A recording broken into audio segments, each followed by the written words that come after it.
আজ Tripura journalist union রাজ্য কমিটির সহ-সভাপতি জামাল উদ্দিনের উদ্যোগে এবং ত্রিপুরা জার্নালিস্ট ইউনিয়ন ঊনকোটি জেলা কমিটির সদস্যদের সঙ্গে নিয়ে প্রয়াত সাংবাদিক তথা ইউনিয়নের প্রাক্তন রাজ্য কমিটির সহ-সভাপতি পিন্টু লাল দের পরিবারের হাতে কিছু আর্থিক সাহায্য দেওয়া হয়। পিন্টু লাল দের স্ত্রী বেবি সাহা দের হাতে তুলে দেওয়া হয় এই সাহায্য। তার মেয়ে রূপা দে এই বছর মাধ্যমিক পরীক্ষা দিচ্ছে, সেই কারণে মেয়ের পড়াশোনার জন্য এই আর্থিক সাহায্য তুলে দেওয়া হয় বলে জানিয়েছে ইউনিয়নের কার্যকরী কমিটির সভাপতি মোহাম্মদ জামাল উদ্দিন। আমি ত্রিপুরা জার্নালিস্ট ইউনিয়নের ত্রিপুরা রাজ্য কমিটির পক্ষ থেকে আমার কলিগ পিন্টু লাল দে, যার হাত ধরে এই সংগঠনে আমি প্রবেশ করেছিলাম, আজকে খুব আনন্দের ব্যাপার, দুঃখের পরে আনন্দ।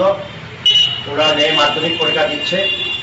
আমি আমার ব্যক্তিগত তরফ থেকে এবং ঊনকোটি জেলার জার্নালিস্ট ইউনিয়নের সদস্যদের সঙ্গে নিয়ে মেয়ের হাতে কিছু সাহায্য করলাম, যাতে সুষ্ঠুভাবে পরীক্ষা দিতে পারে এবং কিছু অসুখ আছে সেই অসুখ যাতে ওষুধ করতে পারে। আগামী দিন যাতে আমরা ত্রিপুরা জার্নালিস্ট ইউনিয়ন আরো বেশি করে সাহায্য করতে পারি, এটাই আমার একটা আশা থাকবে। এবং পিন্টু লাল দে আমাদের সহকর্মী, যার মাধ্যমে এই ইউনিয়নের এই ঊনকোটি জেলায় প্রতিষ্ঠিত হয়েছে। আজকে তিনি নেই, আমরা সবাই মিলে ওনার যে একমাত্র যে কন্যা, সেই কন্যাকে আমরা সাহায্যের হাত বাড়িয়ে দিলাম।